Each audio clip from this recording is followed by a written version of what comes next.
Hello friends, स्वागत है हमारे channel physical education by SK.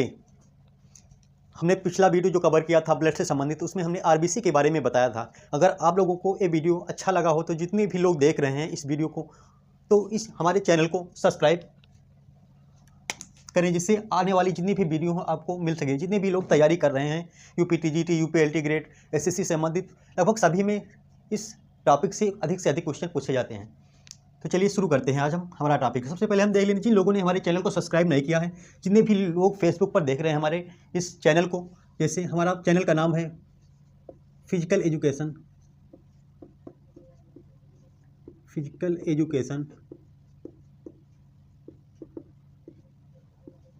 Bye SK, physical education by SK, या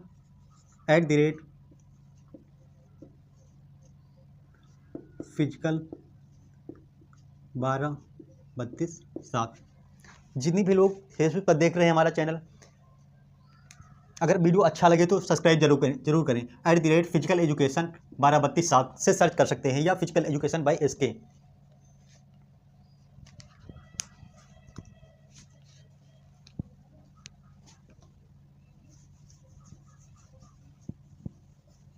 चलिए आज का टॉपिक हम शुरू करते हैं।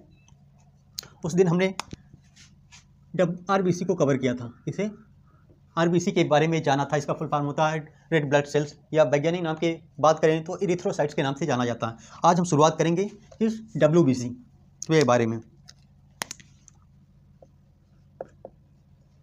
किसके डब्ल्यूबीसी के बारे में जानकारी लेंगे। तो इसके फुल फॉर्म की बात करें तो इसका फुल फॉर्म होता है वाइट ब्लड सेल्स। क्या फुल फॉर्म होता है? White blood cells. White blood cells के नाम से जाना जाता है डब्ल्यूबीसी को। अगर इसके वैज्ञानिक नाम की बात करें डब्ल्यूबीसी के, तो इसका वैज्ञानिक नाम होता है ल्यूकोसाइट्स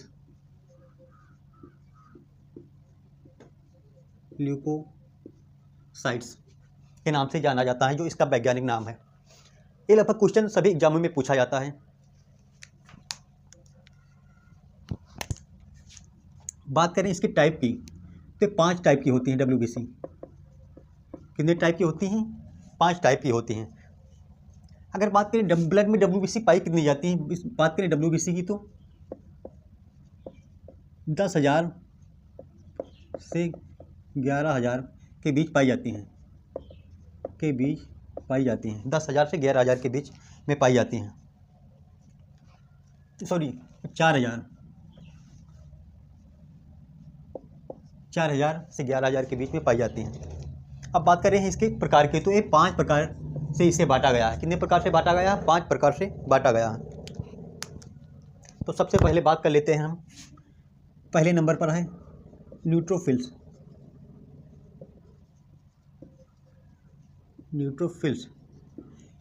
जो पहला है न्यूट्रोफिल्स। जो न्यूट्रोफिल्स होती है हमारे ब्लड में आरबीसी का, डब्ल्यूबीसी का 60 से 70% पाई जाती है। कितनी पाई जाती हैं?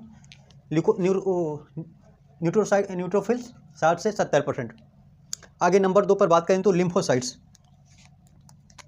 नंबर 2 पर आता है लिम्फोसाइट्स।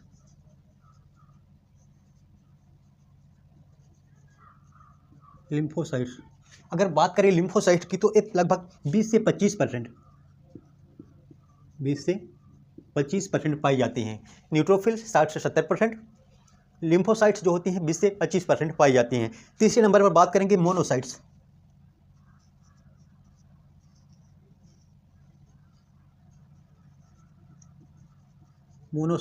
मोनोसाइट्स कितनी पाई जाती हैं? ये लगभग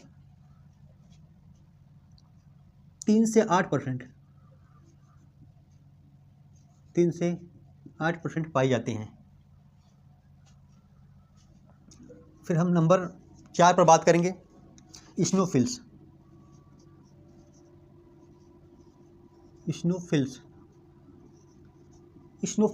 नंबर 4 पर बात करें तो ये लगभग 2 से 4% हमारे ब्लड में पाई जाती हैं। वही नंबर 5 पर बात करते हैं बेसोफिल्स। जो 0.5% से लेकर 1% पाई जाती हैं। बात कर लेते हैं न्यूट्रोफिल्स 60 से 70% पाई जाती हैं। लिम्फोसाइट्स जो होती हैं 20 से 25% पाई जाती हैं। मोनोसाइट्स की बात करें तो 3 से 8% पाई जाती हैं। वहीं इस्नोफिल्स जो होती हैं 2 से 4%।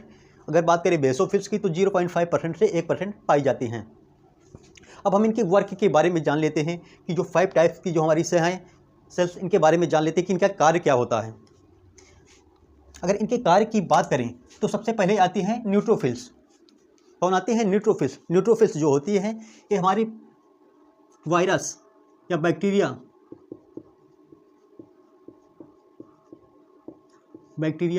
या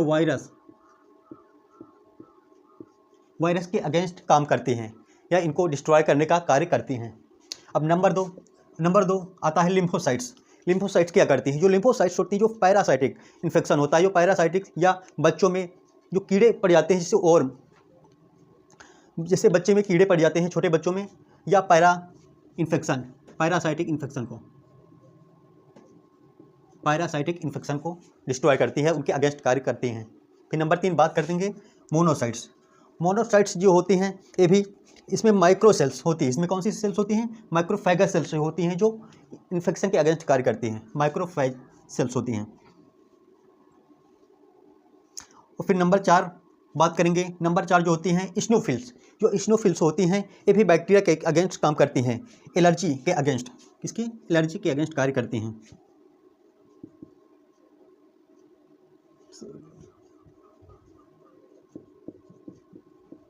एलर्जी के अगेंस्ट कार्य करती हैं इस्नोफिल्स।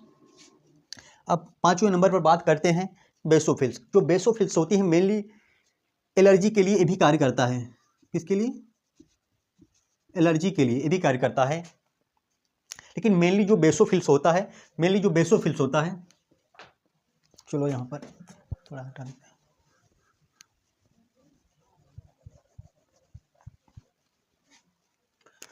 मेनली जो बेसोफिल्स होता है,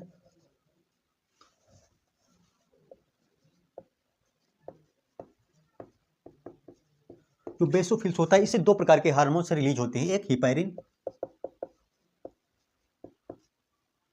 एक हिपैरिन नामक हार्मोन्स रिलीज होता है, और दूसरे नंबर एक होता है हिस्टामाइन। हिपैरिन जो होता है हमारे शरीर में जो ब्लड वेसल्स हैं उसमें ब्लड को जमने नहीं देता है। उसका कार्य होता है, किसका कार्य होता है? हिपैरिन का कार्य होता है। यानी जो हमारे शरीर में जो ब्लड वेसल्स हैं उनमें जो ब्लड दौड़ता है तो उसमें जो हिपैरिन होता है उसमें ब्लड को जमने नहीं देता है। दूसरा हो जाएगा हिस्टामिन। हिस्टामिन काम क्या करता है? एलर्जी के अगेंस्ट काम करता है। किसके? एलर्जी के अगेंस्ट कार्य करता है। हिस्टामाइन जो होता है एलर्जी के अगेंस्ट कार्य करता है। जिन लोगों को शॉर्ट स्क्रीन लेना है ले सकते हैं।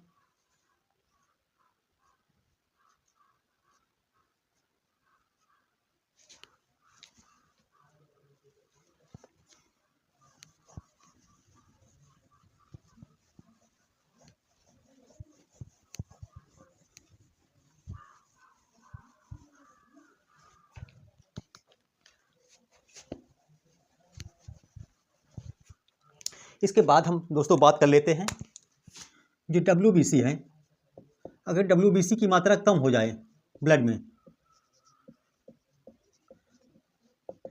में यदि WBC की मात्रा कम हो जाती है तो उससे कहते हैं ल्यूकोपीनिया। क्या कहा जाता है? ल्यूकोपीनिया कहा जाता है। क्या कहा जाता है दोस्तों? ल्यूकोपीनिया कहा जाता है। यदि ब्लड में इसकी मात्रा बढ़ जाए, WBC की मात्रा बढ़ जाए तो उसे कहा जाता है दोस्तों ल्यूकोसाइट्स कहा जाता है। क्या कहा जाता है? ल्यूकोसाइट्स। उसको हम ल्यूकोसाइट्स बोलते हैं। यानी अगर ब्लड में WBC की मात्रा घट जाए या कम पड़ जाए तो उसे कहेंगे ल्यूकोपीनिया। यदि WBC की मात्रा ब्लड में बढ़ जाए तो उसे कहते हैं ल्यूकोसाइटोसिस कहते हैं। क्या कहते हैं? ल्यूकोसाइटोसिस। सॉरी, यहाँ पर हो जाएगा ल्यूकोसाइटोसिस। क्या कहा जाता है? ल्यूकोसाइटोसिस कहा जाता है। अब हम आते हैं नंबर 3। RBC को कवर कर लिया, WBC को कवर कर लिया। नंबर 3 पर आते हैं प्लेटलेट्स। सबसे पहले हम बात कर लेंगे हमारे शरीर में हमारे ब्लड में कितनी प्लेटलेट्स की आवश्यकता होती है। तो ब्लड में इसकी जो आवश्यकता होती है, ब्लड में 1 लाख यानी सॉरी 1.5 लाख से, इसकी मात्रा 1.5 लाख से 4.5 लाख हमारे शरीर में होनी चाहिए।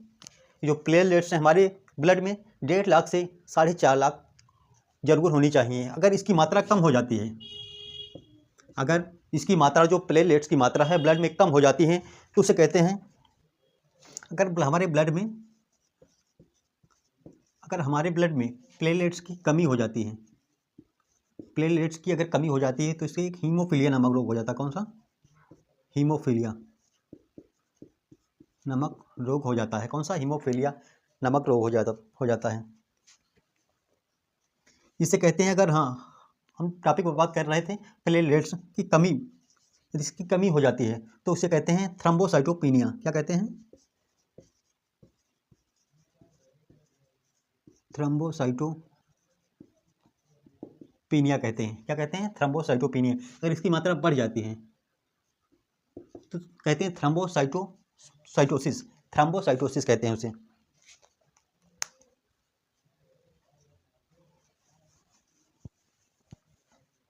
ठीक, आगे बात कर लेते हैं हम। फिर उसके बाद आता है प्लेटलेट्स, प्लाज्मा। वो हमारी जो ब्लड सेल्स थी उनके बारे में कवर किया था। अब हम प्लाज्मा के बारे में बात करेंगे। तो प्लाज्मा में 91% क्या पाया जाता है? वाटर पाया जाता है। कितना? 91%। 7% प्रोटीन पाई जाती हैं। कौन क्या पाई जाती हैं? प्रोटीन पाई जाती हैं 7%। 2% अदर मिनरल्स वगैरह पाए जाते हैं। 2%। अब बात करें साइड जो प्रोटीन होती है, इनमें कौन कौन सी प्रोटीन पाई जाती हैं? तो नंबर 1 हो जाएगी एल्बुमिन्स।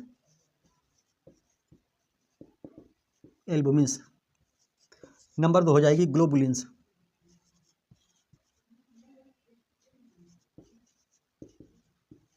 नंबर 2 हो जाएगी ग्लोबुलिन्स।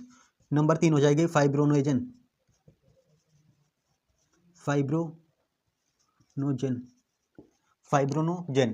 जो एल्बुमिन्स होती हैं ये लगभग हमारे इसमें ब्लड में ऑस्मोटिक प्रेशर, इसका जो कार्य होता है एल्बुमिन का, हमारी जो ब्लड होता है ब्लड में ऑस्मोटिक प्रेशर को कंट्रोल करता है। जो हमारा एल्बुमिन प्रोटीन होती है ये ब्लड में ऑस्मोटिक प्रेशर को कंट्रोल करती है। उसके बाद बात करेंगे हम ग्लोबुलिन्स की। इसकी बात करेंगे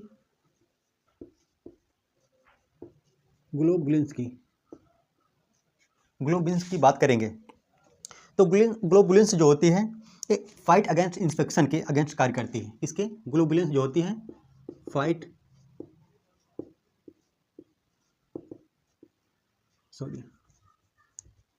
अगेंस्ट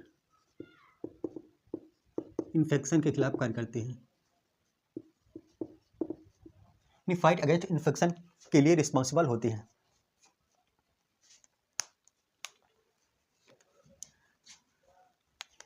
और जो फाइब्रोनोजन होता है नंबर 3 पर, फाइब्रोनोजन ये ब्लड क्लोटिंग में कार्य करता है। किसमें? ब्लड क्लोटिंग में कार्य करता है। यानी फाइब्रोनोजन जब ब्लड कहीं कट लग जाता है, जो ब्लड बहने लगता है तो वहाँ उसके जमाने में कार्य करता है।